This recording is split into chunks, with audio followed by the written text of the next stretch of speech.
Based on what you guys turned in for this worksheet that you did in class with a partner, I wanted to go over that again, explaining in detail what you'll need to show on the test for Monday so that because I want to give you as much credit as possible on Monday, all right?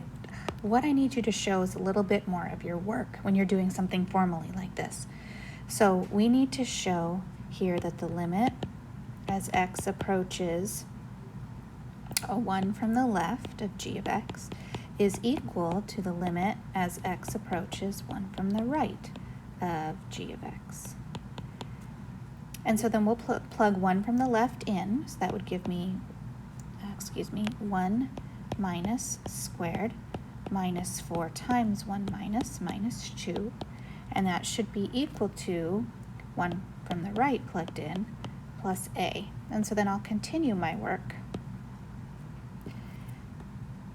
So 1 minus squared is still 1 minus 4 minus 2 equals 1 plus a. And so that turns out to be negative 5 equals 1 plus a. At that point we can drop our minuses and our pluses, our lefts and our rights, and we can subtract 1 from each side, and so a is negative 6. All right, so most of you got that answer right. I just want to make sure you're showing all of the work that you need. All right, so let me take care of that. All right, next let's talk about this graph. Again, many of you had most of it right, but I want to talk about the whole thing.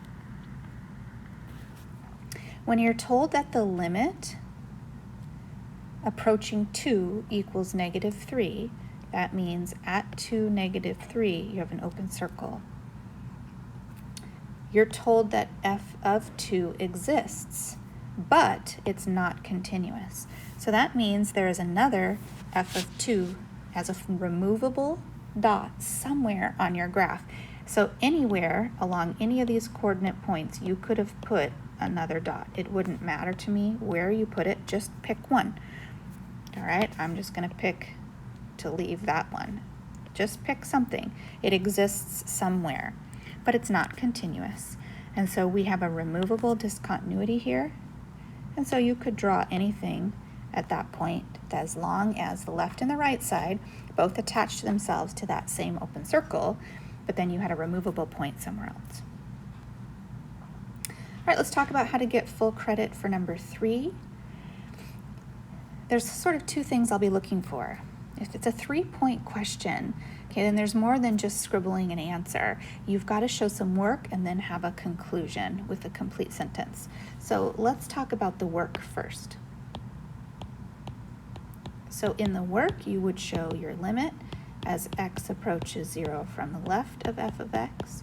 You'd also show the limit as x approaches 0 from the right of f of x. Okay, notice that I'm including x approaching. I'm also including f of x. Those are all pieces that are part of the format. Then I'll have the limit as x approaches 0 minus, and in parentheses, I'll put that I'm checking the negative x plus 2 equation. Then we can put 0 minus in here and square it, and that turns out to have a value of 2. For the limit as x approaches 0 from the right, we're using, in parentheses, the equation 3x minus 1. We'll put 0 into that. That gets negative 1. So that's the work part. The conclusion is the sentence.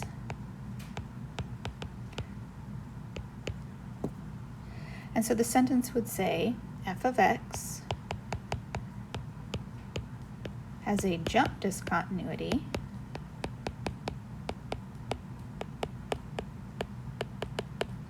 at x equals 0 because the left-hand limit is not equal to the right-hand limit.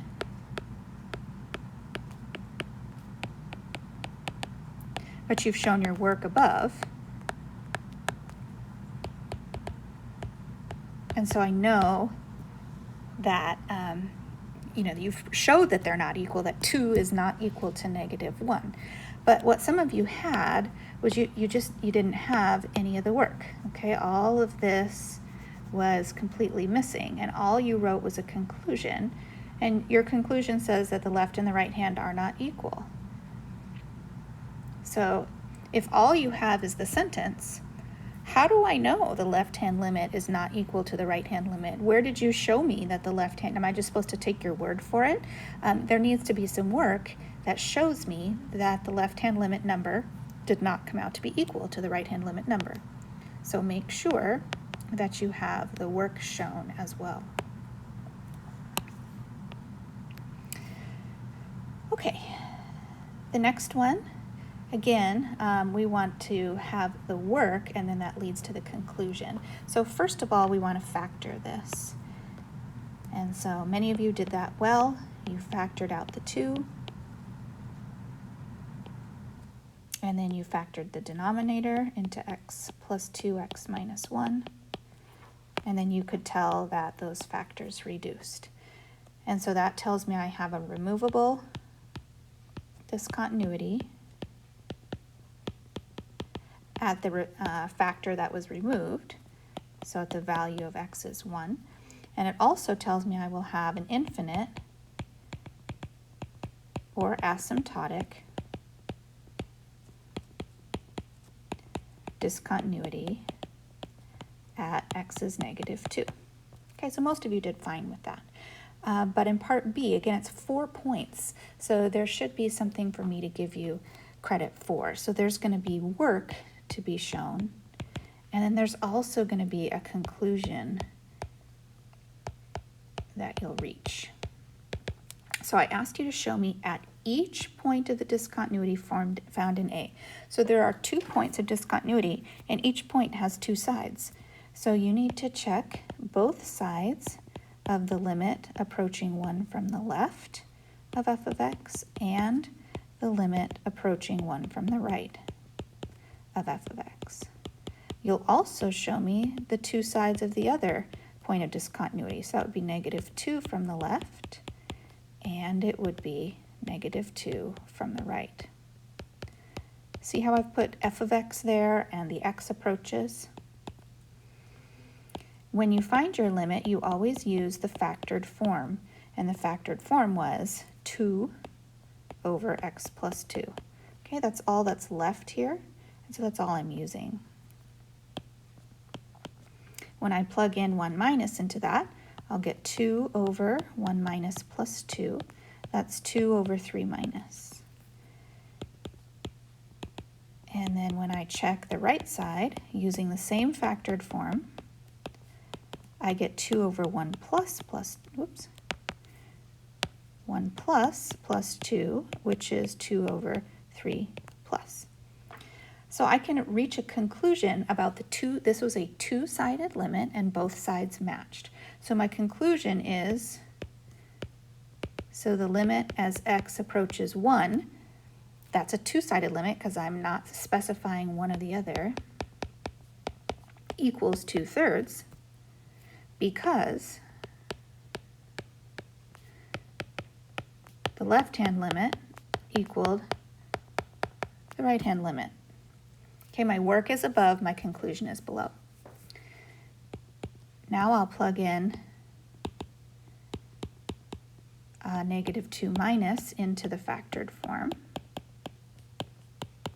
which gives me 2 over negative 2 minus plus 2, which is 2 over 0 minus, which is negative infinity.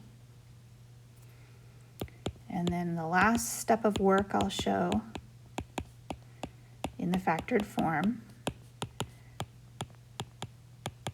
is 2 over positive 0 plus, which would be positive infinity. So what conclusion do you reach from negative infinity to positive infinity? The conclusion about that, as x approaches negative 2, not specifying either left or right, does not exist. That's the conclusion, because the left-hand limit did not equal the right-hand limit. So the limit can't exist. So make sure that you are showing all values, the limit, the work, and then that would support your conclusion. All right, so that was 10 minutes. I hope that's helpful to you as you prepare for the free response part of your test on Monday, where you're going to upload your work, where you're showing good limit notation, you're showing good equal signs, and you're showing good conclusions.